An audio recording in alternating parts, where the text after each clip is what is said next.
Hi, today I'm going to be showing you how to fit an underfloor heating system.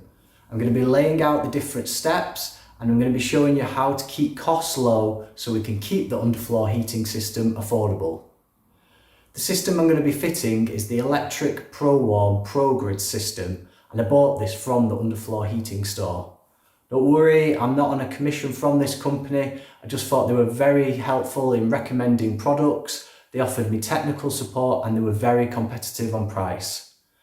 My name's Breb Lynch. I'll answer any of your queries in the comments below. Give me a like, give me a subscribe if you fancy following my journey. Let's get started. So I'm fixing to a concrete subbase. I'm using Secrete acrylic primer that I bought from Wix. It was £12.50 for 2.5 litres, and I'm just using a roller to apply it. What this does is it really helps the flexible tile adhesive bond to the concrete floor. Make sure you remove your skirting boards. I've decided to go for the 10mm XP Pro insulation boards. You can get thinner, you can get thicker depending on the level of insulation you want. I bought 20 at £7.99 each, which is good value. I got a discount on the 20 because I always think it's better to buy slightly too many than too few. These boards are great. You just cut them down by hand and you lay them out in the brick effect pattern without fixing them down first. And then that way you know you've got the entire floor mapped out. Right, I'm going to be completely upfront with you here, and the mixing of the tile adhesive was a little bit of a disaster, so perhaps don't do what I've done in this video here. I'm using flexible tile adhesive, which is absolutely crucial, so make sure you've got flexible tile adhesive when laying an underfloor heating system. I used a plastic bucket and I mixed in the water as per the instructions, so just follow the instructions on the packet. One thing I would say is do not use a drill to mix it like I have, because what happens is the drill just ends up overheating. You end up with tile adhesive everywhere, and it's just a bit of a sticky situation in every sense of the word. What I ended up doing was just using a trowel and just mixing it by hand, which actually worked quite well in the end. So once you've got a good consistency on your mix, you need to lift up each insulation panel and using a notch trowel apply an even level of flexible tile adhesive all the way across.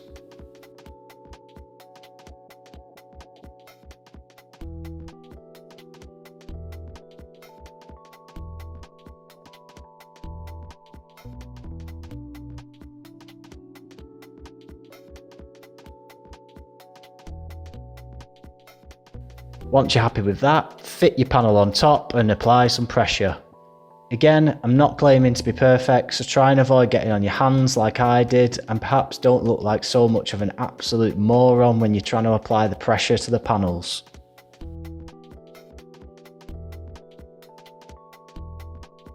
It's really important that at the end of fitting the panel, you use a spirit level to check everything is at a consistent level. This will do you a lot of favours moving forward when you're fitting your underfloor heating system.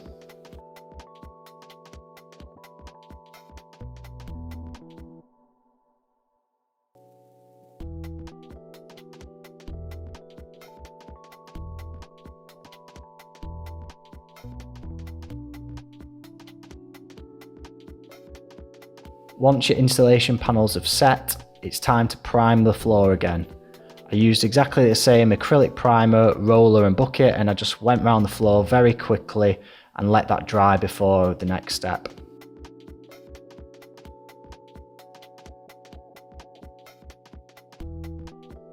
Hi, so it's day two.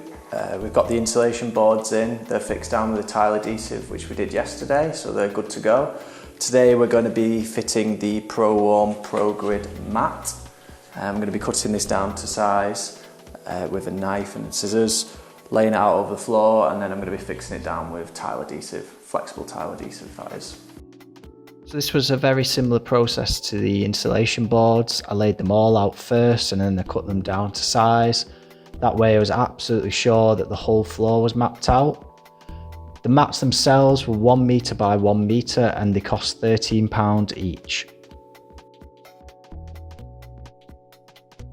Here you can see how I marked the boards up. around the various intricacies of the kitchen, and then I cut them down to size.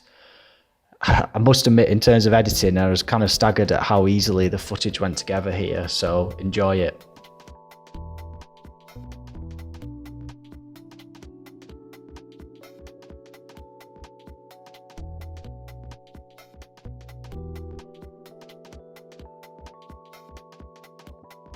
Right, we're back to my nemesis of the flexible tile adhesive.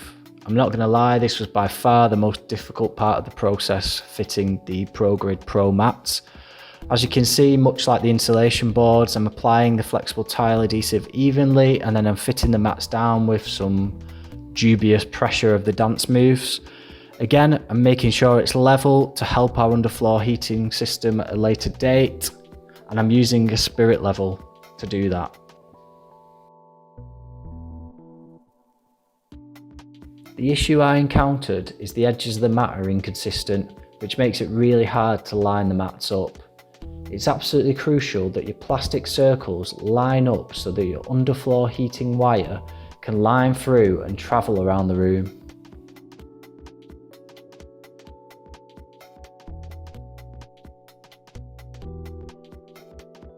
When I was desperately trying to line the mats up so the underfloor heating wire could travel around the room, it was really easy for the adhesive to go absolutely everywhere, so do try and be as tidy as possible. You'll only need to chisel out the messy bits, like I did, when you come to fit the underfloor heating wire at a later date.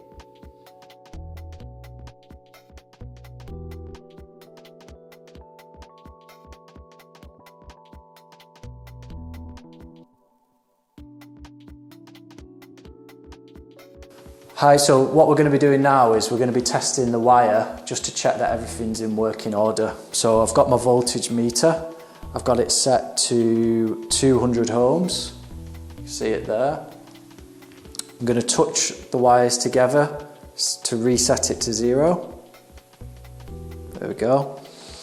And then I'm going to put the red, well it doesn't matter, red on the blue, black on the brown, but you can do it in the other order if you want. And then what will happen is that should give you a reading of roughly 21, 22. So we know that that's in working order. Now we're going to change the setting to 20k. See that there? We're going to press the prods together, reset it, and then we're going to test our sensor. Got one on there, and then we should get a value of around 12. We've got 11.4 there. So we know that that's working in perfect order too. So now we're ready to install the wire. So what I'm doing here is I'm cutting out a segment for the floor sensor and the cold tail to sit within the floor. This is where your power connection will be connected by a qualified electrician and where your thermostat will sit on the wall. It's super important these are protected and fully covered in flexible tile adhesive at a later date. So setting out from the future power point, I'm laying the wire at 2 circle intervals. The distance you leave between the circles will dictate the wattage and overall power of the underfloor heating system, so do make sure you have this right before starting.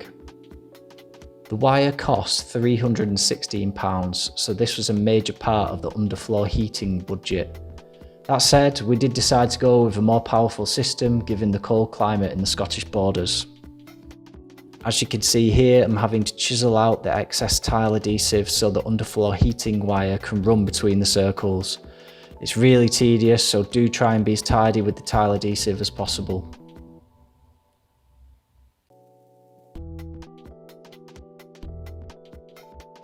So as you can see here, the cold tail is ready to be connected to the mains by the qualified electrician, and the floor sensor is within the protective conduit. It's maybe worth saying here, but it goes without saying, I won't be touching any of the live electrics myself, as this is a job for an expert. And here we have the end joint. Much like the conduit and the cold tail, I've cut a segment of the mat so this can sit flush. It's important that this is protected, so it'll be completely covered in flexible tile adhesive when the tiler comes in. So as you can see, that's the underfloor heating system fitted and ready for the qualified electrician to hook up to the power and the thermostat.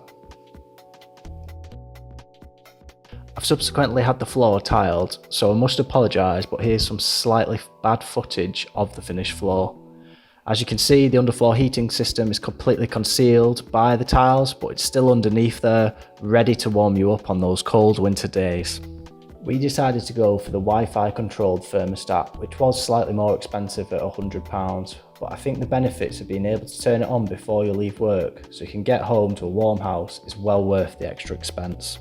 So just in terms of a breakdown of costs, we've got the primer at £12.50, the insulation boards at just under £160, 16 Progrid mats at £207, and then the Progrid wire at £380.